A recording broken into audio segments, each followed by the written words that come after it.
আমাদেরকে হুকুম দেওয়ার আছে না নাই? নাই। আমাদের মনিবে যদি আমাদেরকে হুকুম দেয়, ওই হুকুম আমরা মানলে ভালো হবে না না মানলে ভালো হবে? মানলে ভালো হবে। ঠিক আছে তো? তো আল্লাহ পাক হুকুম দিলেন, মা আতাকুমুর রাসূল, ও আমার বান্দারা বান্দিরা, শিকমার মুসলমানরা, মা আতাকুমুর রাসূল, আমার রসুল তোমাদের সামনে যা আনিয়াছে, ফাখুযুহু, তোমরা এইটাকে ধরো, ওমা নাহাকুম আনহু ফান্তাহু, আমার নবী যেটা করতে তোমাদেরকে নিষেধ করেছেন ও তোমরা তাহার ধারে কাছেও যাইও না। এটা কার হুকুম? খুব খেয়ালে শুনবেন, আল্লাহর হুকুম। কি হুকুম? আমার নবী তোমাদের কাছে যা আনছেন, যেগুলি করো এগুলি করো এগুলি করো, সেগুলি শক্ত হাতে ধরো, মানে পালন করো। ওয়ামা নাহাকুম আনহু, আমার নবী যেগুলো তোমাদেরকে নিষেধ করেছেন, ফান্তাহু, সেগুলি বর্জন করো। কার হুকুম? আল্লাহর হুকুম। এখন আল্লাহর নবী আমাদেরকে কি আনিয়া দিলেন? অনেক কিছু আনিয়া দিলেন। এক হাদিসে আছে, আল্লাহ পাকের নবী সাল্লাল্লাহু আলাইহি ওয়াসাল্লাম বলেন, ইন্নী বুইস্তু লিউতিম্মা মাকারিমাল আখলাক, আও কামা ক্বালা আলাইহিস সালাতু ওয়াস সালাম। আল্লাহ পাকের নবী বলেন, এ দুনিয়ার মানুষ, আমি রাসূল দুনিয়াতে প্রেরিত হইলাম শুধু একটা বিশেষ দায়িত্ব নিয়া, সেটা হলো লিউতিম্মা মাকারিমাল আখলাক, মানুষকে আদব শিখাইবার জন্য, উত্তম চরিত্র পরিপূর্ণভাবে শিখাবার জন্য। আল্লাহ রাব্বুল আলামিন বলেন, ওয়ালাকাদ কানা ফি রাসূলিল্লাহি উসওয়াতুন হাসানাহ। আল্লাহ বলেন, ও দুনিয়ার মানুষ, এই পৃথিবীতে যতজনে তোমাদেরকে যত রীতি নীতি সভ্যতা ভদ্রতা শিখায়, আমার নবীর চেয়ে উন্নত মানের ভদ্রতা আদব শিখাইবার মতো কাউকে আমি তৈরি করিনি। অতএব সকল আদর্শের উপর আমার নবীর আদর্শ হলো উপরে। সব আদর্শের উপরে আমার নবীর আদর্শ। আমার নবীর আদর্শ কেমন? আমার নবীর আদর্শ ছিল কেমন শুনেন। তয়েফে নবী সাল্লাল্লাহু আলাইহি ওয়াসাল্লামকে তয়েফের বেয়াদব যুবকগুলো 3 বার পাথর মারিয়া আমার নবীকে বেহুশ বানিয়েছিল। লম্বা ইতিহাস আপনারা জানেন, আমি সেদিক যাব না। একবার বেহুশ বানাইছেন হুজুরের সফর সঙ্গী যায়েদ ইবনে সাবিত রাদিয়াল্লাহু তাআলা আনহু, নবীজিকে ধইরা জায়েদের কাঁধে হাত দিয়া দিলেন। এবার জায়েদের কাঁধে ভর দিয়া নবীজি, অসুস্থ মানুষ হাঁটতেছে, তয়েফের বেয়াদব ছেলেগুলো দেখলো মুহাম্মদ মরে নাই, বলেন সাল্লাল্লাহু আলাইহি সাল্লাম, মরে নাই, দৌড়াইয়া আবার আসছে, আবার পাথর মারতে মারতে আমার নবীকে জমিনে শোয়াইয়া দিল, আমার নবীকে জমিনে বেহুশ বানাইয়া দিল। ওরা মনে করছে মুহাম্মদ মারা গেছে, চলে গেছে। যায়েদ ইবনে সাবিত রাদিয়াল্লাহু তাআলা আনহু, দুষ্ট ছেলেগুলো দূরে চলে যাওয়ার পরে আল্লাহর নবীর গায়ের রক্তগুলো নিজের রুমাল দিয়ে মুছতে লাগলেন। অসুস্থ নবীরে শোয়ার থেকে উঠাইয়া নিজের কাঁধের উপরে নবীজির হাত ধরে চড়াইয়া যায়েদ ইবনে সাবিত নবীজিরে নিয়া মক্কার দিকে যখন রওনা দিলেন, দূর থেকে বেয়াদব ছেলেগুলো দেখলো নারে মুহাম্মদ তো মরে নাই। আবার চতুর্দিক থেকে পাথর নিয়ে আমার নবীকে মারার জন্য যখন আসলো, যায়েদ ইবনে সাবিত দুই চোখের পানি ছাড়িয়া বলে, তায়েফের দুষ্ট ছেলেরা রে, যেই নবীর গায়ে মশা বসে না, মাছি বসে না, দুইবার তোরা পাথর মারতে মারতে নবীর শরীরটারে লাল বানাইয়া দিলি। তোদের যদি পাথর মারার এখনো মনের মধ্যে সাধ থেকে থাকে, আমি যায়েদের বুক পাতিয়া দিলাম। যত কুঠিবার তোদের পাথর মারতে মন চায়, আমার বুকটারে ঝাঁঝরা বানাইয়া দি, তবু আমার অসুস্থ নবীর গায়ে তোরা আঘাত দিবি না। যায়েদ রাদিয়াল্লাহু তাআলা নবীজিকে এত মুহাব্বত করতেন, নবীজিকে পিঠের পিছনে রেখে ওই দুষ্ট ছেলেদের দিকে বুক পাতিয়া বলেন, আমার বুকটারে ঝাঁঝরা বানা, তবু আমার অসুস্থ নবীর গায়ে একটা পাথর মারবি না। তাইফের দুষ্ট পোলাপান গুলো যায়েদরে বলেন, তুমি আমাদের টার্গেট নহে, আমাদের টার্গেট মুহাম্মদ। কেন? মুহাম্মদ দিনের কথা, কোরআনের কথা, হাদিসের কথা আমাদেরকে বলে, অতএব আজকে মুহাম্মদকে শেষ করে দেব। যায়েদ রাদিয়াল্লাহু তাআলা নূরে ধইরা তাই না দূরে নিয়ে গেল। আর আমার অসুস্থ নবীর গায়ের থেকে তখনও লাল রক্তগুলো গড়াইয়া গড়াইয়া পড়তেছিল। ওই নরাদম বেয়াদব গুলোর চোখে মোটেও মায়ার উদ্রেক হলো না। অসুস্থ নবীর গায়ে তৃতীয়বারের মতো বৃষ্টির মতো পাথর মারতে মারতে আমার নবীরে আমার তারা বেহুশ বানাইয়া দিল। কিন্তু একটা বারের জন্য নবীজি ওই বেয়াদব গুলোর জন্য আল্লাহর দরবারে বদদুয়া করে নাই। উহুদের প্রান্তরে ইবনে কামিয়া বড় ধরনের একটা পাথর নিয়া আল্লাহর নবীর দিকে যখন মারলো, আবার নবীর ঠোঁটের উপরে এমন জোরে পাথরের আঘাত লাগলো, নবীজির মুখ থেকে দুইটা দাঁত খুঁজিয়া জমিনে পড়িয়া গেল। কর দিয়া জঙ্গে উহুদ মে মুস্তাফা দন্দাশই, কর দিয়া জঙ্গে উহুদ মে মুস্তাফা দন্দাশই। ये शरीयत ये तरीक़त हमको मिलने के लिए। আল্লাহর হাবিবের মুখ থেকে দুইটা দাঁত ভাঙিয়া দিল, নবীজির মুখ থেকে নদীর স্রোতের মতো লাল রক্তগুলো পড়তেছিল। এরপরেও বেঈমানদের পাশান দিলে মায়া লাগলো না। আরেকটা পাথর নিয়ে আবার নবীকে টার্গেট করিয়া যখন সজোরে মারছে,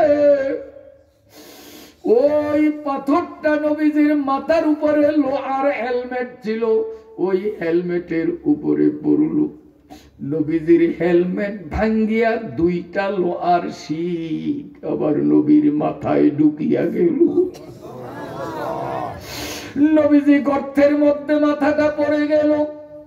পা দুখান উপরের দিকে, একদিকে মুখের থেকে রক্ত, আর একদিকে মাথা থেকে রক্তগুলো গড়িয়ে গড়িয়ে পড়তেছে। নবীজি চোখে দেখেন, তারপরেও নবীজি বেঈমান গুলোরে বদদোয়া দিলেন না। আমার নবীর আদর্শ, নবীর চরিত্র। এত কিছু করার পরেও নবীজি একটিবার বদদুয়া দিলেন না। কিতাবের মধ্যে লেখে, একদিন আল্লাহর রাসূল কোথাও কলেমার দাওয়াত দেওয়ার জন্য যাবেন, নিজের ঘর থেকে নেমে যখন রাস্তায় নামলেন, দেখলেন এক বয়োবৃদ্ধা মহিলা, বুড়ি, বিশাল বড় কাপড়ের গাঁটটি নিয়ে হাঁটতেই পারে না, খুব কষ্ট হয়। আল্লাহ পাকের নবী যাইয়া বলেন, ও বুড়িমা, যাবেন কোথায়? এত বড় গাঁটটি নিছেন, আপনি তো হাঁটতে পারেন না, যাবেন কোথায়?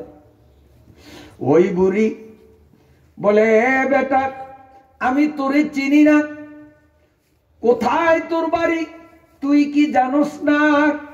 এই আরব দেশে নাকি এক দুষ্ট বদমাইশ বেয়াদব আরো যা পারে মহিলা গো মুখ কেমন চলাচলে জানেন? এইভাবে বলতে বলতে অনেকগুলো কবিলালি গালিগুলোজ শব্দ মুখ থেকে উচ্চারণ করিয়া এবার যারে গালি দিল তার নাম বলে এই দুষ্ট অসভ্য লম্পট মুহাম্মদ আসছে নাকি এই দেশে নবী হইয়া? মুহাম্মদের মতো দুষ্ট যেই দেশে আসছে আমি ওই দেশে আর থাকবো না। কারে কয়? কারে কয়? নবীজিরে কয়।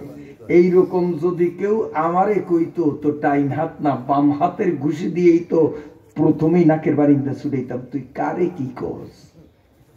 আল্লাহর নবী মোটেও খেপলেন না, বরং তিনি বলেন বুড়িমা এই পাগলা মুহাম্মদের এতক্ষণ গালি দিলেন, মুহাম্মদের প্রতি আপনার এত ঘৃণা, মুহাম্মদের দেশ ত্যাগ করে আপনি চলে যাচ্ছেন কেন?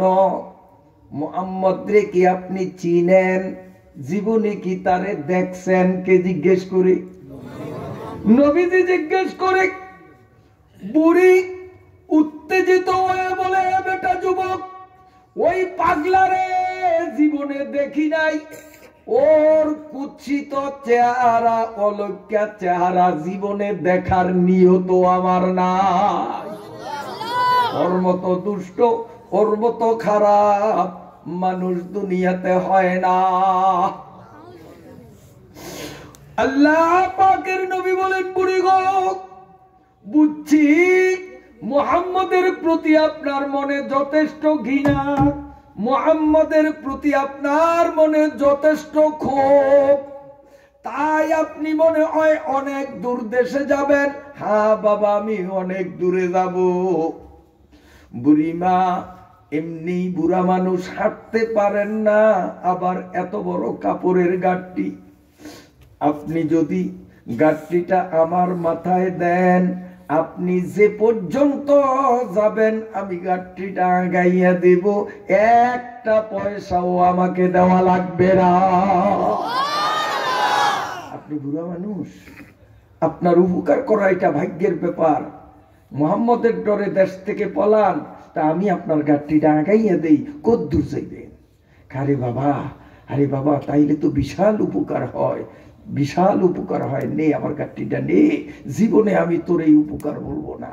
আল্লাহ পাকের নবী যারে না বানাইলে আসমান জমিন কিচ্ছু বানাইতো না। গর মোহাম্মদ কানা ওতা কুছ জো জলওয়া গিরাতা ফকত আল্লাহ কা নূর।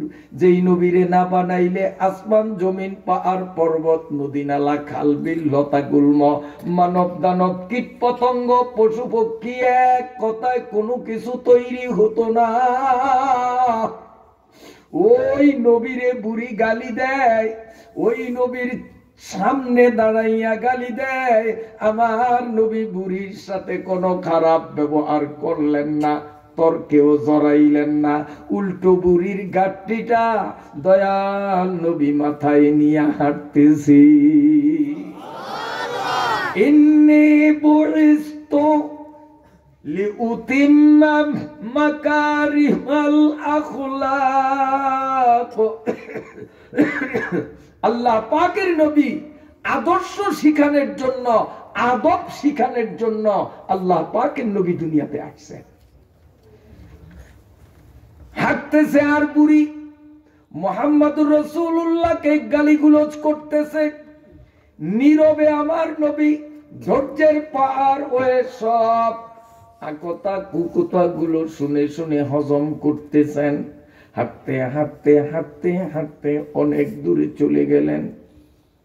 বুড়ি একটা পাহাড়ের পাশে পাথরের উপর বসলু। বাবা পাগলার দেশ চাইরা অনেক দূরে আসছি, আর জীবনে পাগলা মুহাম্মদ যেই দেশে থাকবে ওই দেশে আমি যাব না, এখানেই আমি ঝুপড়ি বানাইয়া নিজের জীবনটা কাটাবো। দাও বাবা আমার কাটটি দাও। আল্লাহ পাকের নবী গাঁটতে দিলেন, বুড়িমা আমি এবার যাইতে পারি। অমনি রসুলের জামার আঁচল ধরিয়া বলে, বেটা এত দীর্ঘ পথ মরুভূমির ভিতর দিয়া আগুনের মতো খা খা রৌদ্র উপেক্ষা করিয়া বিনা বেতনে বিনা পয়সায় আমার মতো অপরিচিত একটা মানুষের উপকার করলি, তোর পরিচয় না দিতে আমি তোরে ছাড়ব না।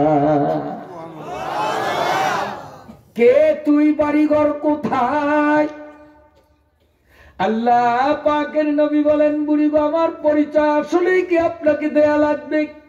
হ্যাঁ, তোর পরিচয় আমি জানতে চাই। পাগলা মুহাম্মদের কে নবী বানাইলো আর কেন নবী বানাইলো? আল্লাহর আসমানের নিচে জমিনের উপরে নবী হওয়ার মতো যোগ্য তুই ছাড়া আর কে? ওই পাগলারে নবী না বানাইয়া তোরে যদি নবী বানানো হইতো, দুনিয়ার মানুষের কপালে পূর্ণিমার চাঁদ উঠতো। কোন বেকুবে পাগলা মুহাম্মদের নবী বানাইছে? তোর যে আদর্শ, তোর মধ্যে যে নম্রতা, তোর মধ্যে যে ভদ্রতা, তোর মধ্যে যে পরোপকারিতা, তোর মতো ব্যক্তিই তো নবী হওয়ার একমাত্র যোগ্য। তোরে নবী না বানাইয়া পাগলারে নবী বানাইলো কে? তোর পরিচয়টা একটু দে।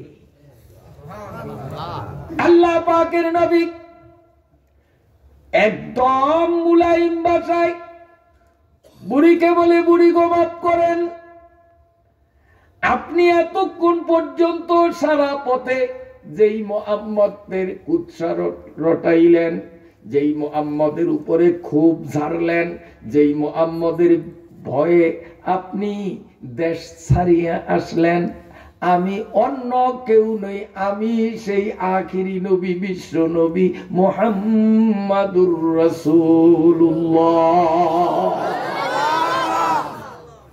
এখন বুড়ি কি অবস্থা? হায় হায়, কারে কি কইলাম আরে কে? ও বুড়িমা, আমি সেই আখিরি নবী, বিশ্ব নবী। বুড়ির দুই চোখ থেকে টপ টপ টপ টপ করিয়া পানি ছাড়িয়া দিল।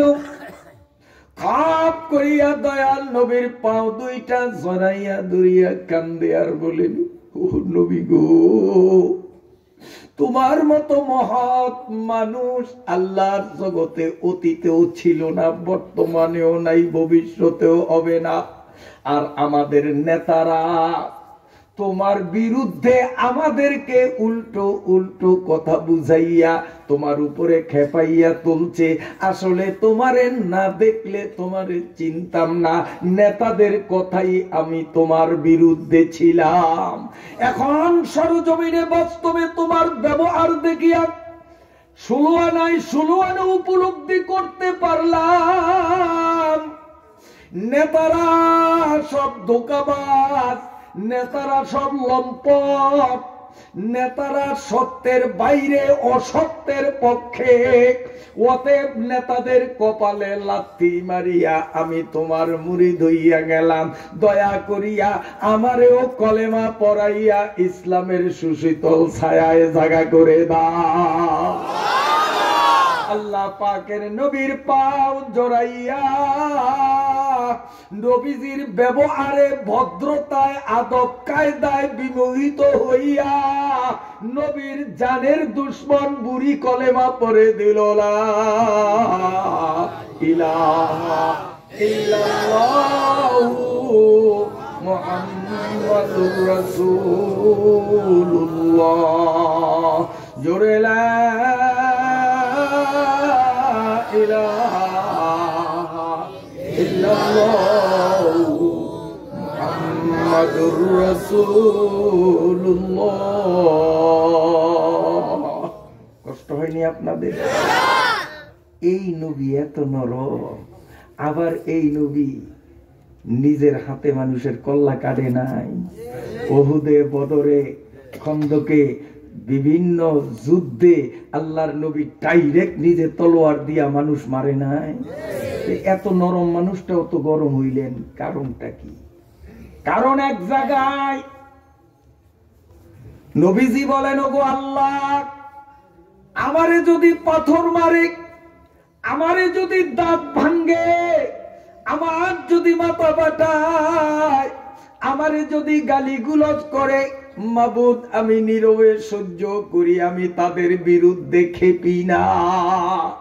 কিন্তু যদি কোন নাফরমান আমার চোখের সামনে মাবুদ তোমার বিরুদ্ধে অবস্থান নেয়, আমি তখন তেলে বেগুনে গরম হইয়া যাই। তোমার সাথে বেয়াদবি করবে এটা আমি মেনে নিতে পারি না, আমার সাথে বেয়াদবি করলে আমি মোটেও খেপি না।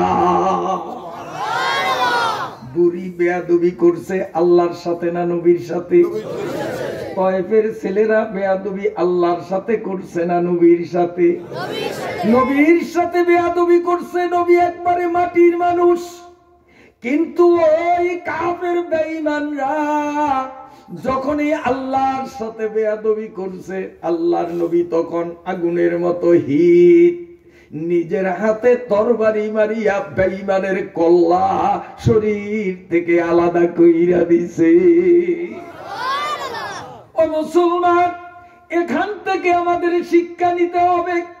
আমাদের দেশে এমন কিছু অসৎ নেতা নেত্রী থাকতে পারে যারা এভাবে নবীর ওয়ারিস আলেম উলামাদের বিরুদ্ধে মিথ্যা মিথ্যা বদনাম গুলো খবরের কাগজে, ইউটিউবে, ফেসবুকে আর টেলিভিশনের মাধ্যমে সাধারণ মানুষের কানে পৌঁছাইয়া আলেম উলামাদের থেকে বিচ্ছিন্ন করতে চায়। নাইবে রাসূল আলেমদের বিরুদ্ধে খেপাইয়া তুলতে চায়। এগুলো সব আরবের আবু জেহেলের মতো নেতাদের প্রেতাত্মা। আমগরে কয় জঙ্গি, না আমি মিথ্যা কথা কইলাম? জঙ্গি কয় নাম করে। আচ্ছা, আমরা দূরের দিয়ে বাদেই দিলাম, আপনাকে এই এলাকায় ফাতাবনিয়া বিশ্বাসগো 2টা মাদ্রাসা, ফুলগাড়া মাদ্রাসা, আজিজিয়া মাদ্রাসা, আরো যেই কটা মাদ্রাসা চিনেন, এই মাদ্রাসার পোলাপাইন গুলো পিস্তল নিয়া মোস্তানি করতে কয়বার দেখছেন? কথা কন। জীবনে দেখছেন? এরা কোনদিন হরতালের নামে রাস্তায় নামিয়া গাড়ি পড়ছে দেখছেন? গাড়ি ভাঙছে দেখছেন? এরা পিস্তল হাতে নিবে তো দূরের কথা, পিস্তল শুধু নাম শুনে, পিস্তল যে কেমন দেখেও নাই।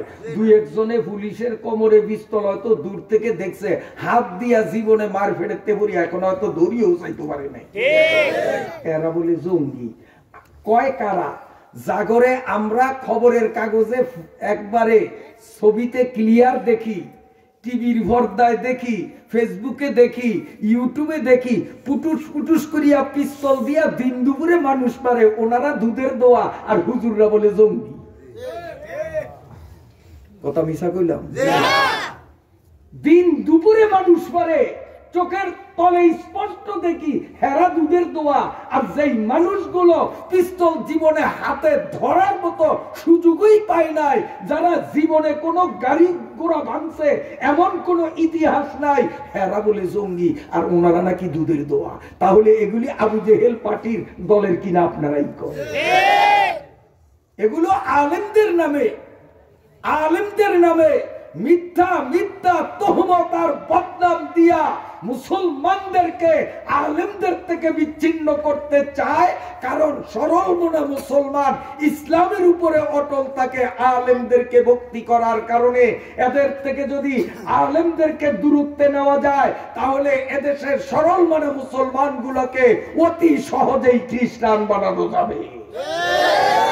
কথা ঠিক না ভাই? ঠিক।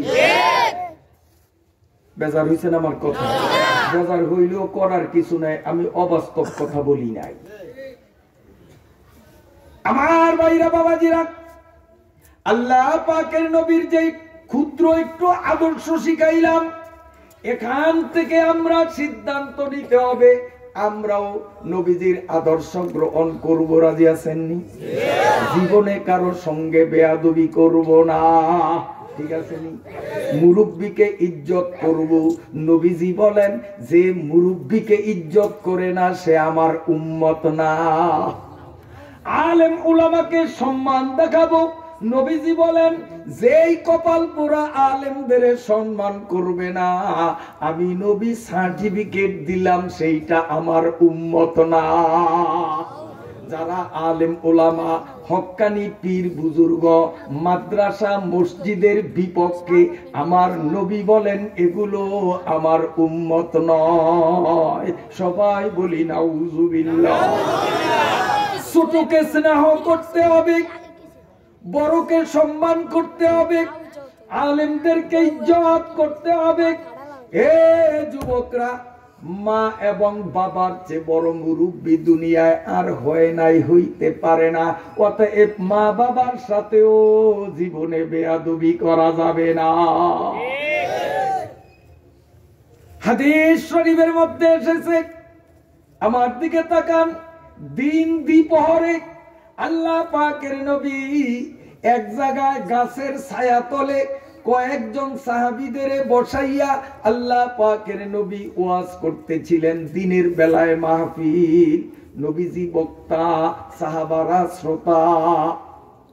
আল্লাহ পাকের নবী সহ সকল শ্রোতারা দেখলেন মরুভূমির ভিতর দিয়া খা খা রোদ পাড়ি দিয়া একটা বুড়ি ওয়াজের মাহফিলের দিকে আসতেছে দেখা যায়। ওই বুড়িরে কেউ চিনে না।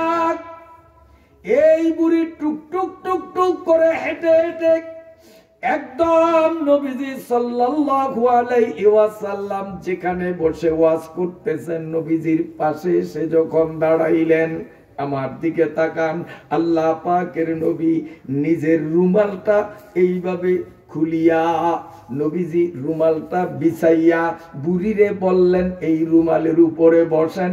বুড়ি একটুও সংকোচ করলেন না, সাথে সাথে নবীজির রুমালে বসে যা। যখন বুড়ি নবীজির রুমালে বসছে, শ্রোতা সাহাবী যারা সবগুলো খালি দাঁত কিরমিরি দেওয়ার, চোখ খালি টলটল করতে আছে যে বুড়ি কেমন বেয়াক্কলের বেয়াক্কল, কেমন বেয়াদবের বেয়াদব। বুড়া মানুষ দেখা হয়তো নবীজি সম্মান করছে, নিজের রুমালটা বিছিয়ে দিছে। বুড়ি বেয়াক্কলেরও তো উচিত ছিল যে নবীজি আমারে সম্মান করছে, আমিও নবীজির সম্মান করি। হুজুর আমি খুশি আছি, খুশি আছি, আপনার রুমাল থাক, রুমাল থুইয়া মাটিতে বসা। আপনারা কি করেন? সাহাবা একরামদের চোখে সহ্য হইল না যে কেমন বেয়াক্কলের বেয়াক্কেল, নবী ইজ্জত দিছে দেইকেই একেবারে বৈশা গেল, কেমন কমাক্কল। সব সাহাবী খালি এরকম চোখ বুড়ির দিকে, অল চোখ, দাঁত কিরমিরি দিতেছে। নবী সাল্লাল্লাহু আলাইহি সাল্লাম বিষয়টা বুঝছেন, বুঝিয়ে আল্লাহর নবী হুঙ্কার দিলেন, এ সাহাবীরা, এই বুড়ির দিকে তোমরা কেন এইভাবে গরম দৃষ্টি দিলা? বুড়ির উপরে তোমরা কেন খেপলা? বুড়িরে তোমরা চিনো নাই?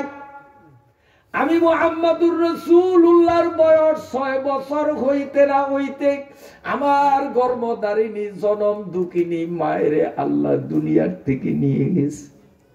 আমার মায়ের চেহারার কথাটাও এখন মনে পড়ে না। এই বুড়ি অন্য কোন বুড়ি না, এই বুড়ি হইল সেই বুড়ি যেই বুড়ির দুধ খাইয়া আমি মুহাম্মাদুর রাসূলুল্লাহ দুনিয়াতে বেঁচে আছি। বলেন আমার দুধ মা হালিমা। জন্মসূত্রে ইনি আমার মা না হইল, ইনি আমার দুধ সূত্রে মা। আমি নবী হই আর রসুল হই আর যা হই, আমি হইলাম সন্তান। উনি যদিও মূর্খ, আলিফ বাতা সরসরে এবিসিডি জানে না, যদিও ইনি মূর্খ, ইনি হলেন মা। আর আমি নবী, তাও ছোট নবী না, সবচেয়ে বড় নবী।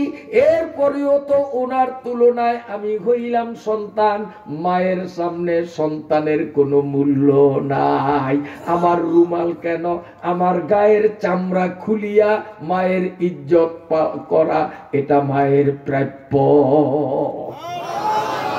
দুধ মায়েরে আল্লাহর নবী কি সম্মান দেখাইলেন। আর যেই মায়ের পেট থেকে আমরা আল্লাহর জমিনে আসলাম, অনেক কুলাঙ্গার পোলা পাই, বউ পাওয়ার পরে বউর কান কথা শুনিয়া ওই মায়েরে ভাত দেয় না, কাপড় দেয় না, ওই মায়েরে ঘাট ধরিয়া ঘরের থেকে নামাইয়া দেয়। আল্লাহ মাফ করুক, ওই মায়েরে গায়ে যাতে পিঠাও দেয়। আছে না? না, এগুলি বেয়াদব, এগুলি বেয়াদব। বেজার হয়েছেন নি? কথাটা মনে হয় আমার না কইলি ভালো হইতো, এটা মনে হয় একটা ভুল কথা কইছি। বাস্তব এগুলি নাই মনে হয়। আছে, আছে, মাশাআল্লাহ। তাইলে ওয়াজ জায়গা মতই হইছে। কি কন? হ্যাঁ, আল্লাহ নবীজি আদর্শ শিখাইবার জন্য আসলেন। আর আল্লাহ বলেন মা আতাকুমুর রাসূল ফাখুযুহু, নবী যেই সভ্যতা, ভদ্রতা, আদর্শ আর আদব কায়দা শিখাইছেন এটা তোমরা ধরো। তাহলে মায়ের সাথে কেমন ব্যবহার করতে হবে নবী সরজমিনে দেখায় নাই? আল্লাহ। এভাবে ছাত্ররা শিক্ষককে ইজ্জত করতে হবে। কথা ঠিক আছে? হ্যাঁ, এখানে অনেক জুয়ানরা আছে, কেউ হয়তো স্কুলে পড়ে, কেউ মাদ্রাসায় পড়ে, কলেজ পড়ুয়া নাই মনে হয়। সময় আসেনি? দুই চারটা আছে। মাশাআল্লাহ, মাশাআল্লাহ। तुम शौक से कॉलेज में पढ़ो पर्क में जो लो, अरे तुम शौक से कॉलेज में पढ़ो पर्क में जो लो, लेकिन एक बात के तुम अपनी हकीकत को ना बोलो। ওরে তুমি হাই স্কুলে পড়ো আর কলেজে পড়ো কিংবা ভার্সিটিতে পড়ো, কোনো সমস্যা নাই, তোমাকে একটা বিষয় মনে রাখতে হবে, আমি মুসলমান আদর্শবান নবীর একটা উম্মত। ঠিক আছে? তুমি কলেজে পড়ো, সমস্যা নাই, ভার্সিটিতে বড় কোনো সমস্যা নাই, তুম শৌক সে কলেজ মে পড়ো পর্ক মে জোলো। তুমি যদি এইভাবে হেলিকপ্টার আর বিমান যোগে যদি বায়ুমণ্ডলেও তুমি পারি দাও, যত যাই তুমি করো না কেন, লেকিন একে বাত কে তুম আপনি হাকিকত কো না বলো, তবে একটা বাস্তব কথা তোমাকে স্মরণ রাখতে হবে, আমি বিমানের চালক বা পাইলট হই না কেন, আমি ভার্সিটির স্টুডেন্ট হই না কেন, আমি এমনকি ভার্সিটির ভাইস চ্যান্সেলরের পদের অধিকারীও যদি হই না কেন, আমি তো আদর্শবান নবীর একটা উম্মত। ঠিক কিনা? এটা মনে রাখতে হবে, সেটা হবে মানুষ। কাজী স্কুল, কলেজ, মাদ্রাসা, ভার্সিটি পড়ুয়া ছাত্র বন্ধুরা শোনো, হায় মা বাপ কে বাদায়ে বা ওয়াফা, বিরক্ত হননি? হায় মা বাপ কে বাদায়ে বা ওয়াফা, জিয়াদা সবু সে হক সুতা ধোকা, वो करता है दिल को तुम्हारा दुरुस्त, बनाता है वो तुमको चालाक चुस्त, जहां तक बने उनकी खिदमत करो, दिलो जा से तुम उनकी इज्जत करो, न टालोगे कोई हुक्म उनका कभी, हमेशा रखो